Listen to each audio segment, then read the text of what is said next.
The religious cults of the ancient world brought to life dark secrets of the occult, the hidden world of the supernatural.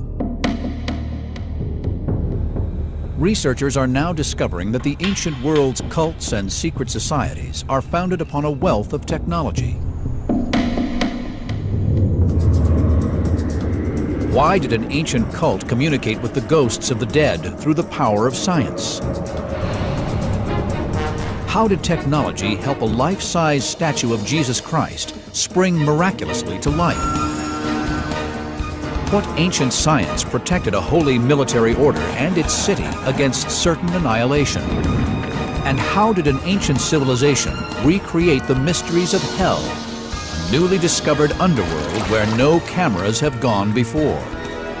The secret science of the occult is our ancient discovery.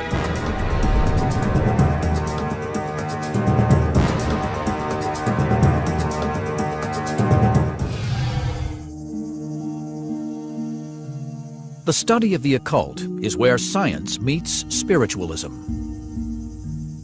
New discoveries beneath these ancient temples are revealing that the ancients combined technology with religion to create an occult underworld beneath the Earth's surface.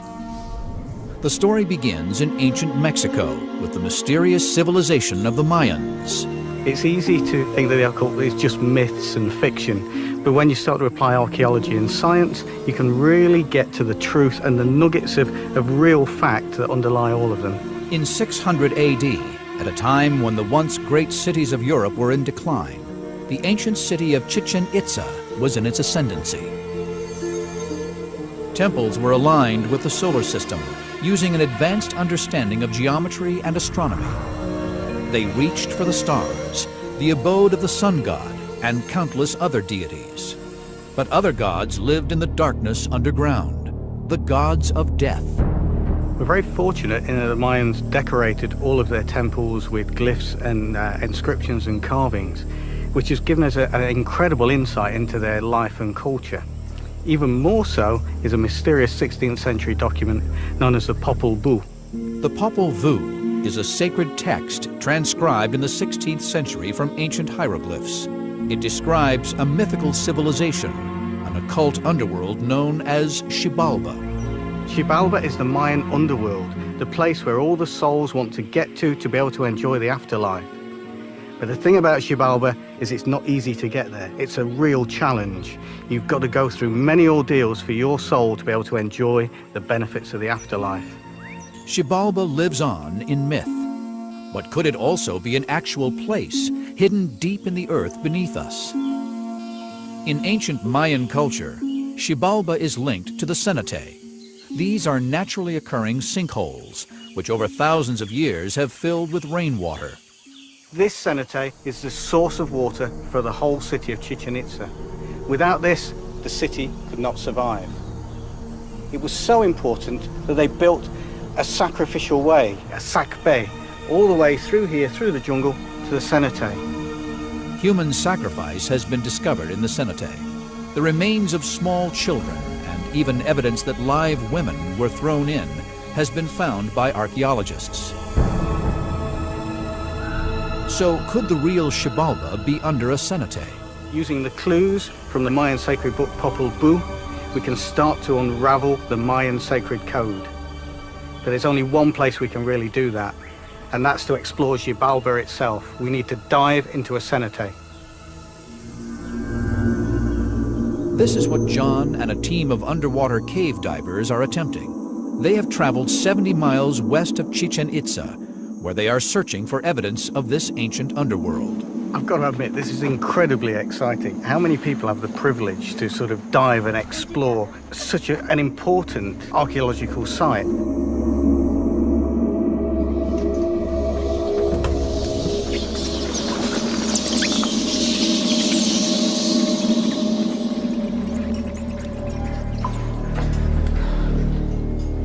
As they probe into the darkness, the team is shocked to find a level of architectural detail almost never seen before beneath the ground.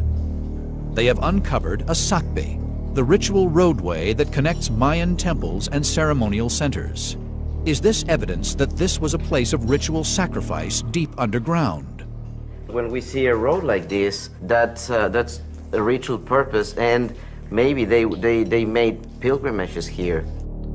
The road stretches 300 feet and is built from locally quarried limestone that would have been cut into shape using stone tools.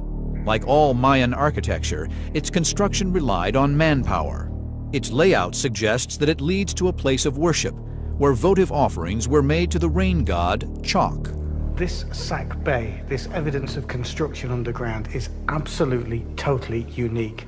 To spend the time to actually cut blocks, bring materials down here and lay them down, means this was amazingly important for them. This new discovery, deep beneath the earth, indicates that the Mayans thought this place as sacred as the temples that reached up to the heavens, and perhaps that Xibalba is not just a myth. The sacred text of the Popol Vuh describes a chamber of infernal heat. Down here in the darkness, the temperature reaches over 100 degrees Fahrenheit. There are bats everywhere. The House of Bats is one of the rooms of Xibalba. Here we've got bats, thousands of them, flying around all the time. There's no wonder the Maya think of this as their sacred place, a road to the underworld. The ancient Mayans brought their engineering skills to the service of religion. Opening up here at our feet is the realm of the gods of the dead. Here we are finally in the huge body of water that all this causeway was made for.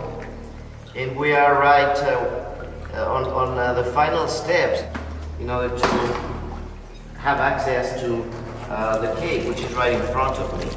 Really easy to imagine as you come down that causeway, that sacred way, just how an ancient Mayan might have felt. It's scary, especially when the bats are flying across your face and things like that. But it is exciting at the same time. And then to come down here and find this pool of incredibly clear, sweet water in a dry place such as North Yucatan, this has to be a gift from the gods. There's no other words for it. Despite all the team has discovered, this underworld seems to stop short of what is evoked in myth.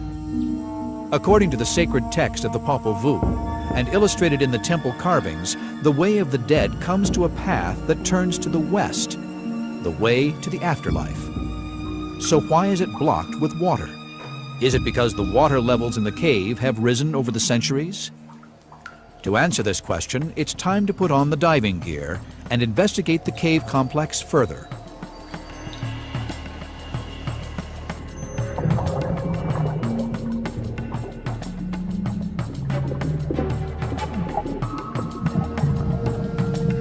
The divers discover that this is not the end of the cave system. In fact, it stretches further and further into the darkness.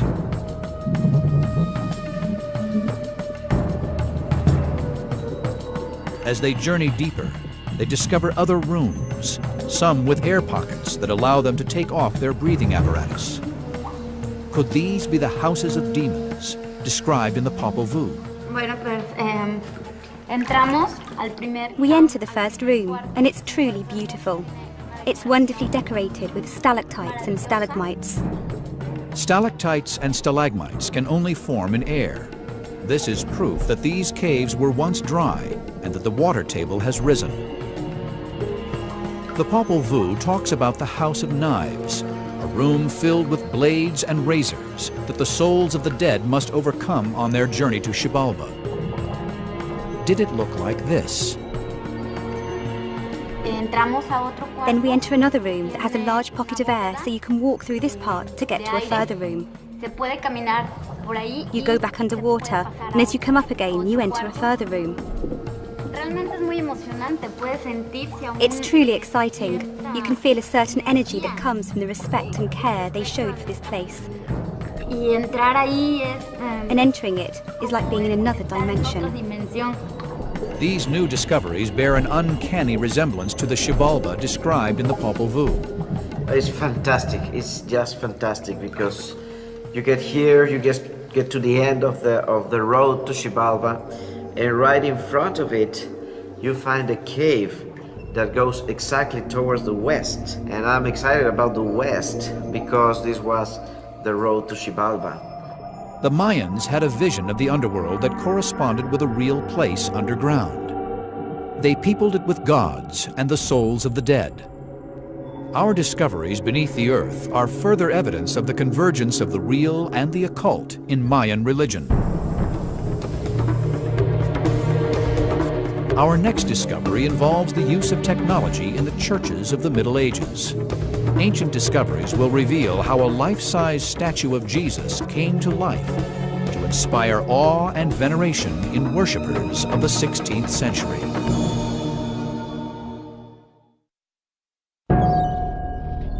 Religions and cults throughout the world are steeped in mystery, intensified by ritual and dark secrets. Some supposed miracles or supernatural acts have defied logic for hundreds of years. In 16th century England, a full-size wooden statue of Jesus Christ would overawe worshippers by coming to life. It was able to frown, it was able to smile, to move arms and legs, and the whole thing must have seemed like pure magic to the congregation who were there. The statue was known as the Holy Cross of Grace, or the Rood of Grace. It belonged to the monks of the Abbey of Boxley, a village 30 miles east of London. Word of its legend spread, and pilgrims throughout Europe traveled to the small village to become spellbound by its miraculous powers of movement. Now remember, we're talking about a congregation who were illiterate. All they had to believe in was what the church told them to believe in. The image of a moving Christ must have been a most incredible, awesome experience. The cross was situated on a screen, called a rood screen, in the middle of the church. It was the focus of worship. Behind the screen was the sanctuary, the place of mystery, where the daily miracle of the transformation of bread and wine into Christ's body and blood took place. Christ on the cross is the main focus of attention, and it allowed the medieval viewer to contemplate his suffering. Christ's death and resurrection is at the heart of Christian belief. His agony on the cross is a powerful image. In the Middle Ages, such statues were made as lifelike as possible. At Boxley, the statue went one step further. From lifelike, it came to life. In response to a supplication or possibly a donation, Jesus would open his eyes and move his lips. Behind me on the wall, we have painted images of heaven and hell. These were real places to a Tudor congregation.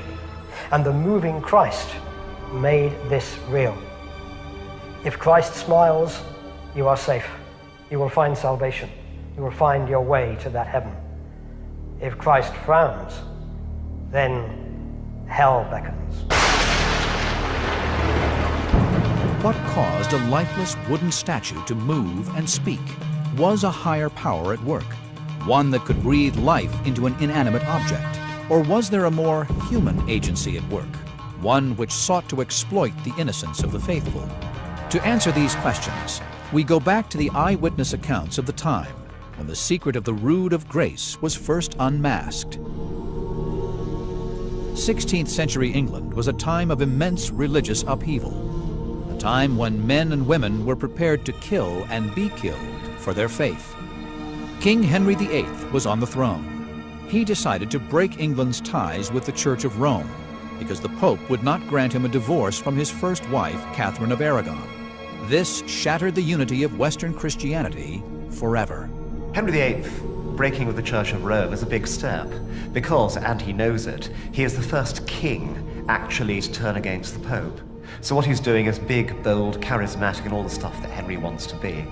After breaking with Rome, Henry destroyed the monasteries to get his hands on their immense wealth. To rouse popular support, he gathered evidence of the monks' financial, sexual, and religious misdeeds. In 1538, one of his agents handed him a propaganda coup, a discovery that implicated the monks of Boxley in a fraud behind their famous miracle. A man called Geoffrey Chambers talking about the Rood of Grace at Boxley Abbey. On defacing the late monastery of Boxley and plucking down the images found in the Rood of Grace, which has been had in great veneration, certain engines and old wire, with old rotten sticks in the back of the same, which cause the eyes to move and stir in their head thereof. The discovery of wires in the Rood of Grace by Geoffrey Chamber exposed it as a temple machine. It was engineered by an unknown English carpenter and operated by a hidden monk. Exactly how the monks manipulated the mechanism is not clear. The physical evidence was destroyed. We can speculate that the head of the figure was pivoted at the back, the eyes moved by wires so they appeared to open, and the lower lip attached with a simple leather hinge that also operated with a wire to simulate speech. What happened to the Rood of Grace is that it was taken down and it was exhibited in various places in Kent and then finally in London. The reason for this was London was already the biggest city in the world. The exposure of the miracle as a mechanical fraud served Henry well. The whole deal with the Rood of Boxley, the Rood of Grace, is that it's one of the showpieces of Henry VIII's Reformation. It's paraded around London, it's shown off the royal court, and finally it's ceremonially burned. And it's used as their biggest single exhibit to prove that the old church was full of trickery and fraud. Why did the monks do it? Was it a technological extension of the wall paintings and statues that encouraged the faithful in their devotions? Or was it a cynical money-making ploy to bring in gullible pilgrims? We shall probably never know. Our next ancient discovery involves a bitter struggle between two world religions. We investigate a religious secret society that brought the art of war to the service of God and its own survival.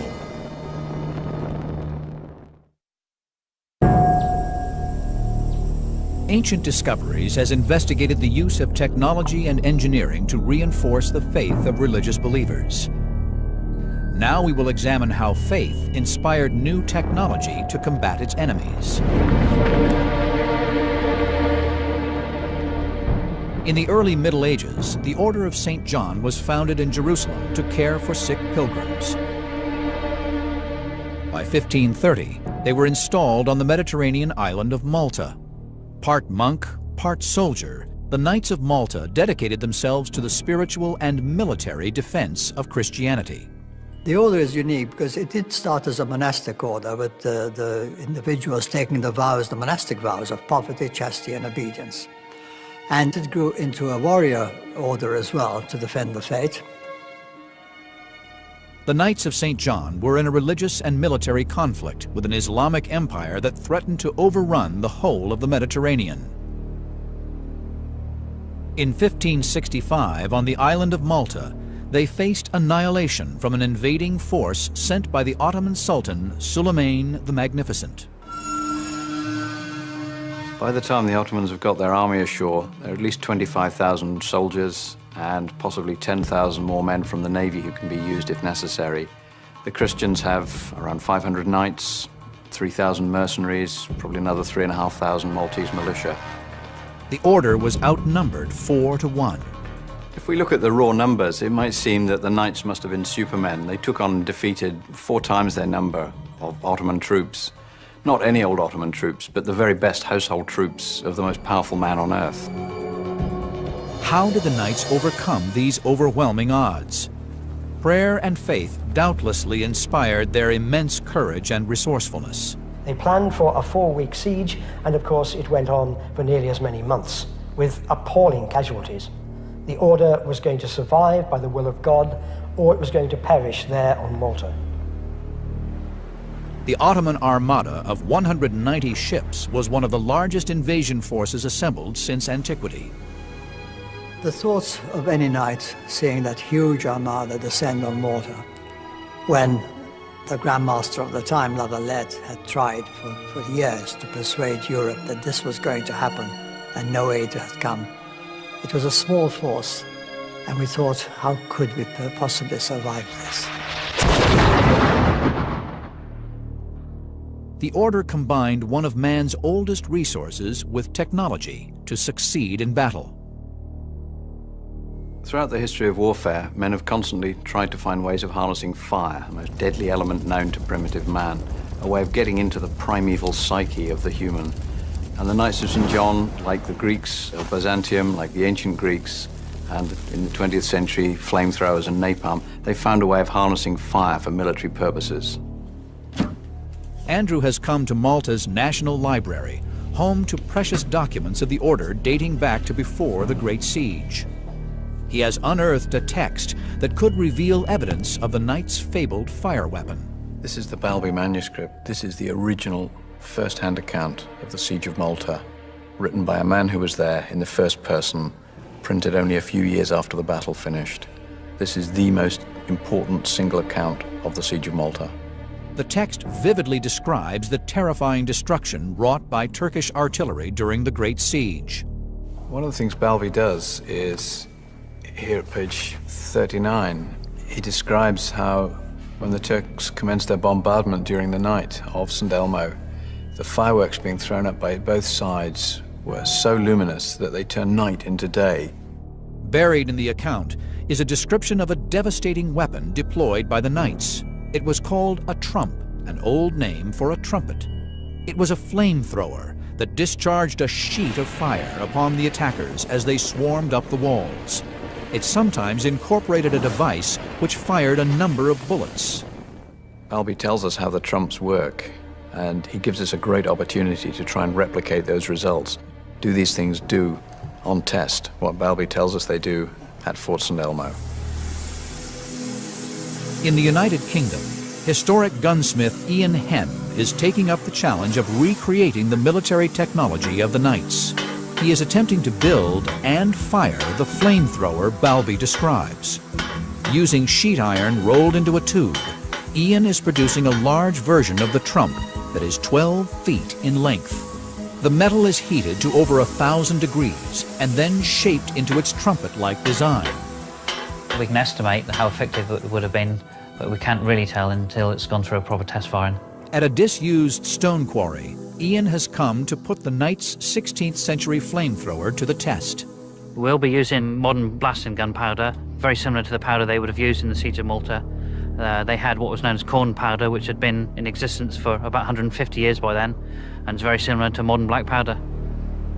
Ian's first test will examine its capability as a flamethrower. The gunpowder charge is loaded into the muzzle and then ignited with a burning fuse.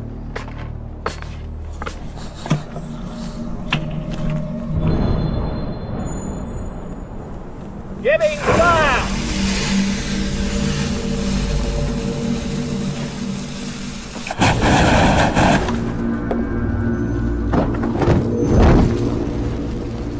The first test demonstrates that at short range, the trump could be lethal.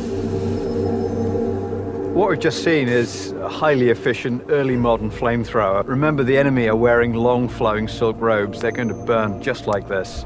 It's a highly effective way of stopping an attack. The last thing these guys are going to be thinking about is carrying on and breaking through into the defenses. They're going to want to put these clothes out. They're going to want to stop burning. What makes the trump an even more effective weapon is its reported ability to attack the enemy in 2 stages. After the flame shoots out, the texts recount that projectiles were fired. This was done by placing a second charge of gunpowder at the back of the iron chamber and loading it with projectiles. Ian is setting up the trump to replicate this. First, the team will fire the flame from the front of the muzzle. They will then ignite the second stage charge via the touch hole at the back of the trump, shooting out small stones and shards of metal at the target. Giving fire! Have a care!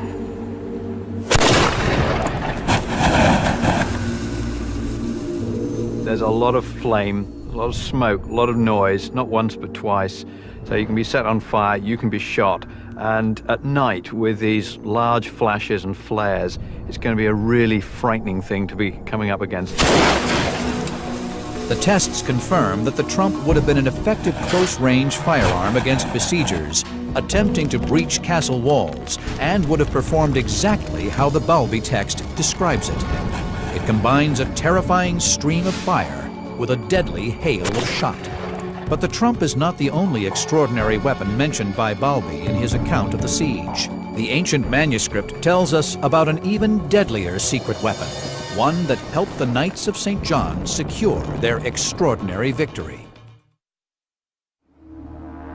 In 1565, on the Mediterranean island of Malta, a religious order of warrior monks called the Knights of St. John was under siege by a force 4 times its size, sent by the Ottoman Emperor Suleiman the Magnificent. The extraordinary victory of the Knights in their holy war was partly due to the development of terrifying weapons.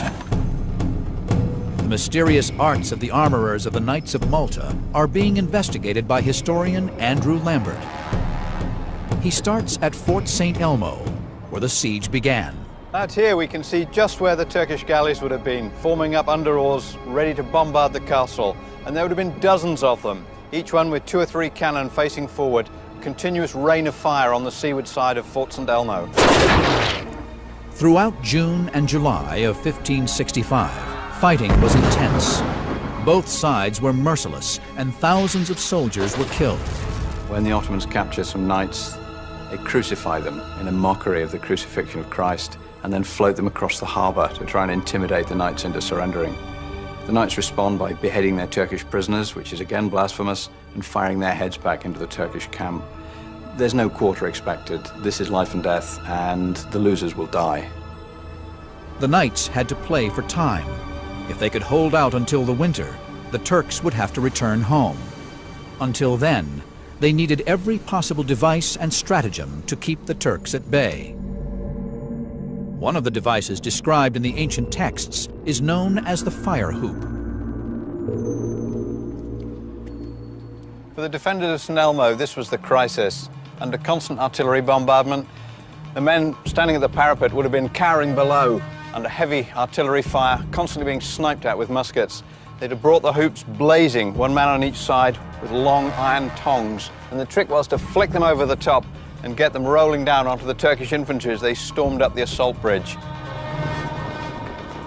They're often referred to as firework hoops, and they were, in fact, smeared in linseed oil with wool and gunpowder.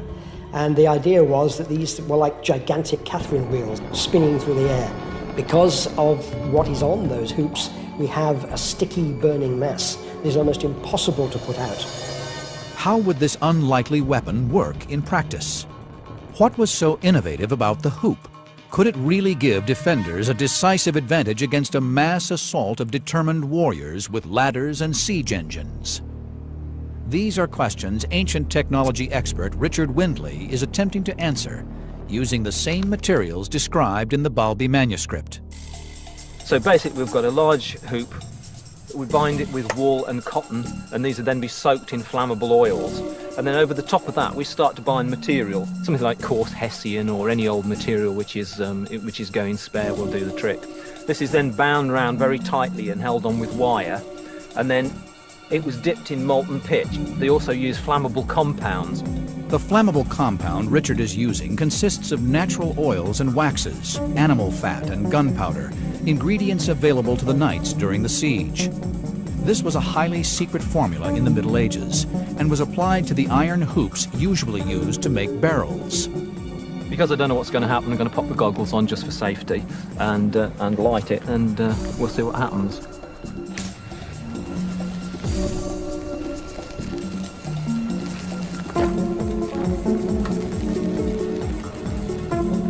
Well, that seems to be burning for quite a prolonged period, and what's interesting is we can actually see the molten pitch dripping off. Now, when I actually applied the pitch to this, I got 1 or 2 spots on my hand. It is very, very nasty, and if you get any quantity on you, it adheres to the skin and it produces very, very nasty burns. After successfully testing the flammable material, Richard will try out the hoops. At the bottom of the cliff face, a set of targets has been set up to represent the Turkish troops in their flowing robes. Thousands of Turks would have attacked the knights' positions at once. Richard's task will be to set fire to them using the hoops.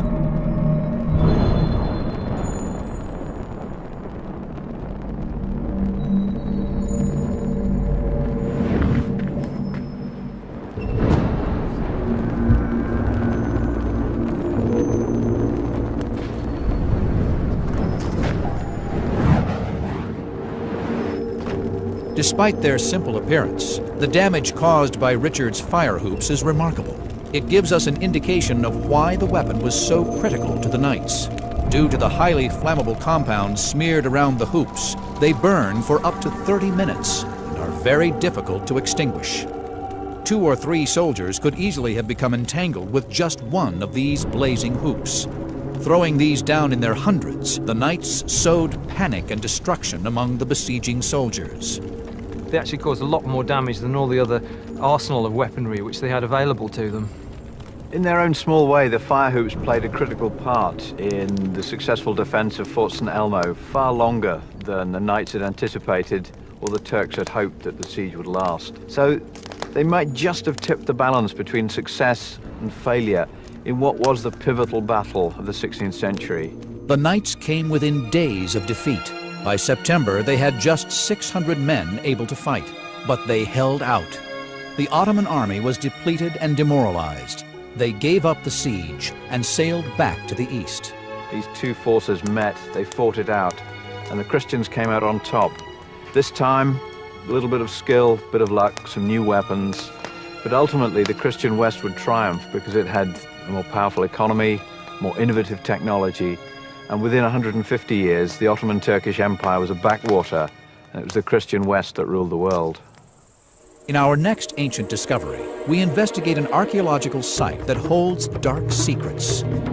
We explore a mysterious world in which the ancients used their knowledge of technology to recreate the realm of the dead here on Earth.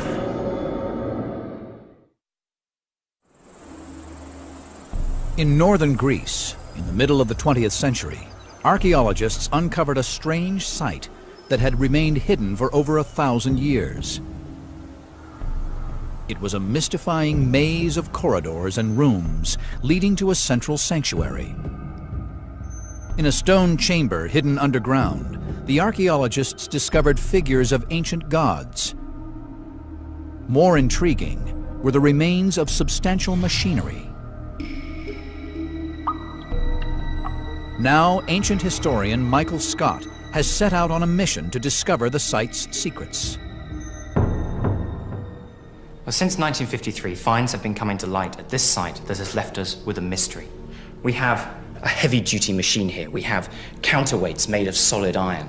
We have ratchets, which would have been used as a kind of braking mechanism. But what is this machine? Opinions are divided. On the one hand, some people think that we have some kind of catapult, or indeed several catapults. The iron machine parts date to the 3rd century BC. If they had a military use, experts suggest they would probably have been part of a large catapult that could have been used to defend the site. There is another, more compelling theory, that the machinery was somehow connected with secret occult ceremonies that were practiced here. The site was a cult shrine dedicated to necromancy, the Greek word for consulting the dead. Pilgrims, both rich and poor, would come from far and wide to discover their fate by speaking with the spirits of those who had passed on. Also found at this site was a statuette of the goddess Persephone. Persephone, the wife of Hades, the lord of the underworld. Persephone, the woman that Hades came back up from the underworld into the real world to grab and take back down to the underworld as his bride. So what we may have here at this site is not some kind of defensive farm or keep, but actually an oracle of the dead. And these heavy-duty weights, this lifting mechanism, may well be something to do with that oracle. But why would a place of religious ceremony need heavy machinery? Perhaps the pilgrims here needed help in visualizing the ghosts they were consulting. It was not unknown at the time to give mechanical inspiration to worshippers. Was this machinery used to summon forth spirits and not part of a catapult? Michael is taking the route the ancients took to the site, but this time to unlock its mysteries, not to take part in them. You chose to consult an oracle of the dead if there was particular information that only that dead person knew that you now needed. You went to the oracle of the dead as something of a last resort. You had to be bold, strange, or desperate to go anywhere near them. To recreate the awe-inspiring experience, Michael follows the same route that would have been traced by an ancient pilgrim as described by Herodotus in his book, The Histories, written in the 5th century BC. Herodotus locates the Oracle of the Dead on the river Acheron in the northwest of Greece. It still flows into the sea near the ruins of our ancient site. In Greek mythology, the Acheron was one of the rivers that flowed into Hades, the hell of the ancient world. The souls of the dead were ferried across by the boatman Charon. Visitors to the oracle would have passed this way and been reminded that the underworld was near. To come here on the Acheron River, to follow that route in search of the Oracle of the Dead, is to get back into the footsteps, to make the journey that those ancients made all the way to try and find the answer to their questions. And so it makes it so much more real, so much more exciting, so much more vivid to understand exactly what they felt as they made that journey. The Oracle of the Dead was called the Necromanteon in Greek, from which we get our word necromancy, speaking with the dead. The shrine was known in ancient texts of Herodotus and Strabo as one of the gates of hell. Destroyed by the Romans in 167 BC, it was buried in the rubble of time. The site was rediscovered and excavated in the 1960s, which is when the machine parts were discovered.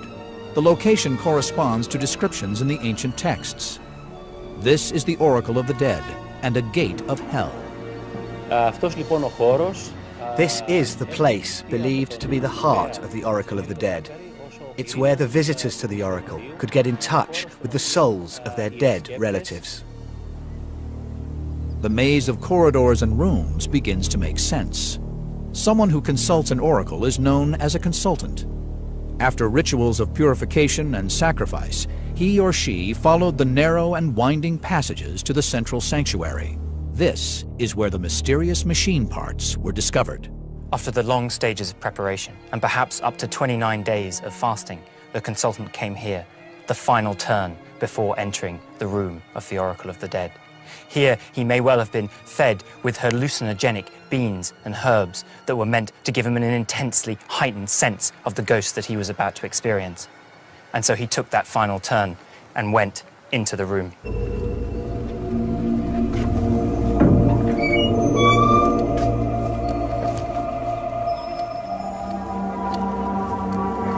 Upon entering the oracle chamber, the consultant would be disoriented by the natural hallucinogens, their psychedelic properties enhancing the pilgrim's perception and emotion.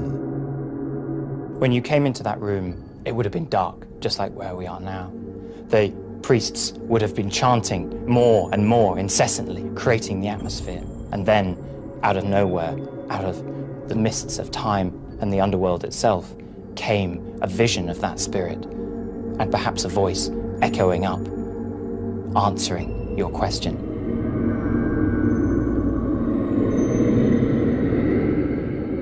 How this happened was shrouded in secrecy, secrets that our researchers are hoping to discover. They are investigating the theory that the mechanical parts found at the site belonged to a machine that lowered the ghostly apparition that ancient writer Herodotus describes in his account of the Oracle of the Dead. If these apparitions of ghosts did appear, then it's most likely that they came down from above, a first floor from which they were lowered on some kind of crane mechanism. But to get any further, to know for sure, we need to test it out. Perhaps these apparitions were human. Ancient technology expert Richard Windley is investigating the theory.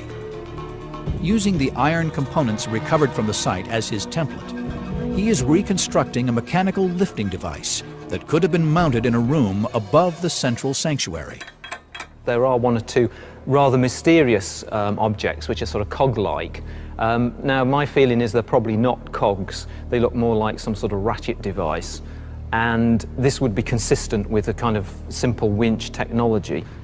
Michael has joined Richard at the Ancient Discoveries testing facility, where they will try to work out how the ancient priests created their spirit from the underworld.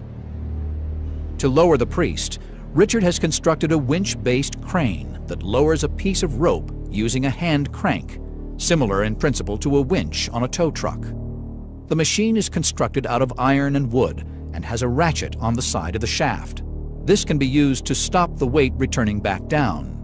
With a big long handle, you can actually apply more leverage to a relatively small shaft, and around this shaft we wind the rope, so that for every sort of major turn of the handle, the rope is only moving a few inches. We call this mechanical advantage. The handle may move actually through several feet, whereas the rope's only moving through several inches. Using this mechanical advantage, Richard's machine can lift or lower up to 300 pounds on the rope by applying only a few pounds of force on the handle. To test this crane lifting mechanism, we've recreated the archaeological site. Imagine I am the consultant coming in to the Oracle of the Dead. Richard, up on the first floor, replaces what is now the church at the site, where there would have been a hidden first floor with the crane tucked away. And below that, we have our stuntman, John, who's going to play the part of the priest who would have been let down into the consultant room to pretend to be the spirit of the dead come to answer the question. Such a machine was common in the theaters of the ancient world to lower gods from heaven onto the stage. Here, it is used to summon a spirit from hell.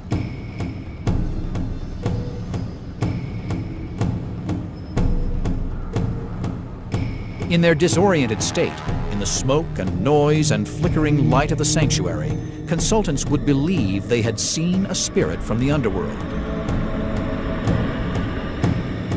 As the consultant came into the chamber and saw through the mists the priest pretending to be that spirit of the dead the consultant had come so far to talk to, the consultant may well have finally got his answers to the questions he had sought.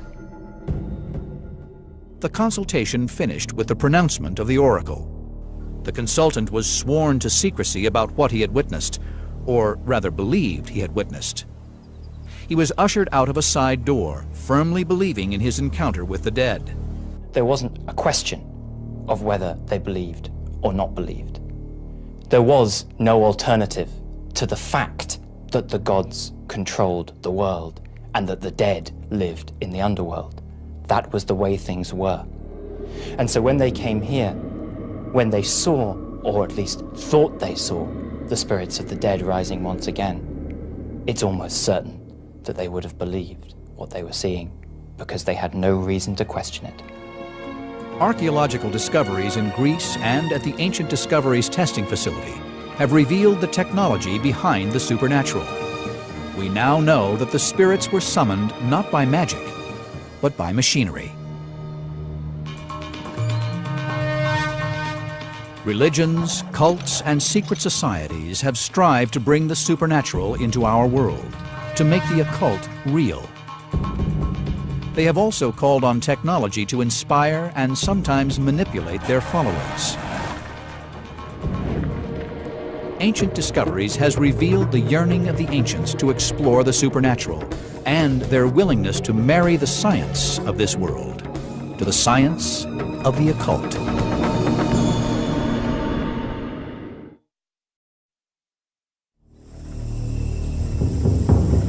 The religious cults of the ancient world brought to life dark secrets of the occult, the hidden world of the supernatural. Researchers are now discovering that the ancient world's cults and secret societies are founded upon a wealth of technology. Why did an ancient cult communicate with the ghosts of the dead through the power of science? How did technology help a life-size statue of Jesus Christ spring miraculously to life? What ancient science protected a holy military order and its city against certain annihilation? And how did an ancient civilization recreate the mysteries of hell, a newly discovered underworld where no cameras have gone before? The secret science of the occult is our ancient discovery.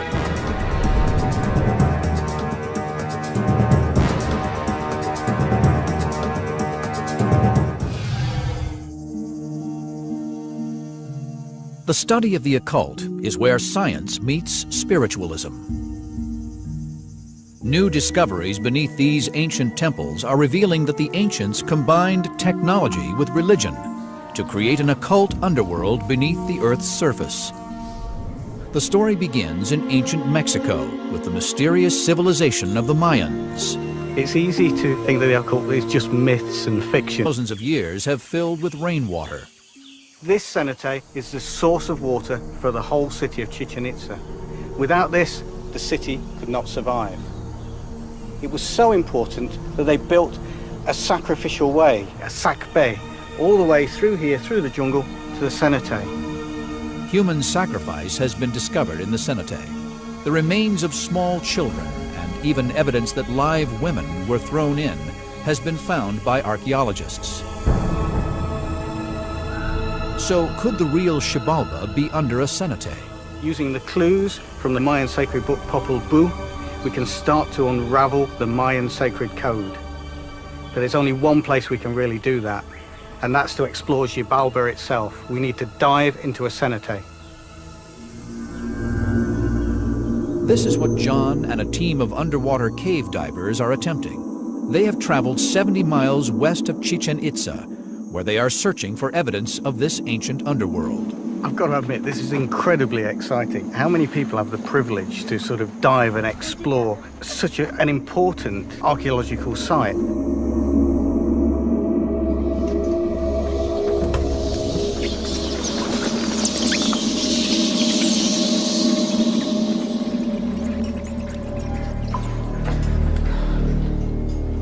As they probe into the darkness, the team is shocked to find a level of architectural detail almost never seen before beneath the ground.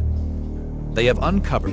But when you start to apply archaeology and science, you can really get to the truth and the nuggets of real fact that underlie all of them. In 600 AD, at a time when the once great cities of Europe were in decline, the ancient city of Chichen Itza was in its ascendancy. Temples were aligned with the solar system, using an advanced understanding of geometry and astronomy. They reached for the stars, the abode of the sun god, and countless other deities. But other gods lived in the darkness underground, the gods of death. We're very fortunate in that the Mayans decorated all of their temples with glyphs and inscriptions and carvings, which has given us an incredible insight into their life and culture. Even more so is a mysterious 16th century document known as the Popol Vuh. The Popol Vuh is a sacred text transcribed in the 16th century from ancient hieroglyphs. It describes a mythical civilization, an occult underworld known as Xibalba. Xibalba is the Mayan underworld, the place where all the souls want to get to be able to enjoy the afterlife. But the thing about Xibalba is it's not easy to get there. It's a real challenge. You've got to go through many ordeals for your soul to be able to enjoy the benefits of the afterlife. Xibalba lives on in myth. But could it also be an actual place, hidden deep in the earth beneath us? In ancient Mayan culture, Xibalba is linked to the cenote. These are naturally occurring sinkholes, which over thousands a sakbe, the ritual roadway that connects Mayan temples and ceremonial centers. Is this evidence that this was a place of ritual sacrifice deep underground? When we see a road like this, that's a ritual purpose, and maybe they made pilgrimages here. The road stretches 300 feet and is built from locally quarried limestone that would have been cut into shape using stone tools. Like all Mayan architecture, its construction relied on manpower. Its layout suggests that it leads to a place of worship, where votive offerings were made to the rain god, Chalk. This sac bay, this evidence of construction underground, is absolutely, totally unique. To spend the time to actually cut blocks, bring materials down here and lay them down, means this was amazingly important for them. This new discovery, deep beneath the earth, indicates that the Mayans thought this place as sacred as the temples that reached up to the heavens, and perhaps that Xibalba is not just a myth. The sacred text of the Popol Vuh describes a chamber of infernal heat. Down here in the darkness, the temperature reaches over 100 degrees Fahrenheit. There are bats everywhere. The House of Bats is one of the rooms of Xibalba. Here we've got bats, thousands of them, flying around all the time. There's no wonder the Maya think of this as their sacred place, a road to the underworld. The ancient Mayans brought their engineering skills to the service of religion. Opening up here at our feet is the realm of the gods of the dead. Here we are finally in the huge body of water that all this causeway was made for.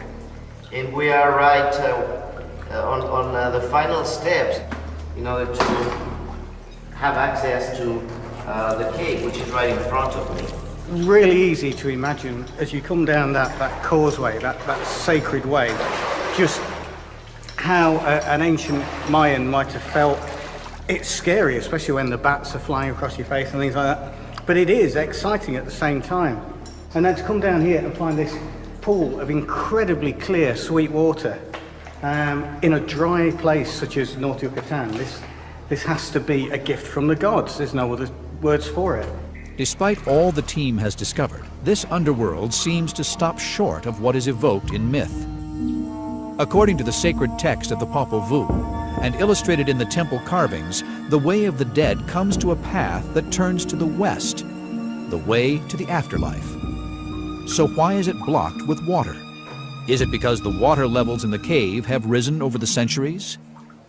To answer this question, it's time to put on the diving gear and investigate the cave complex further.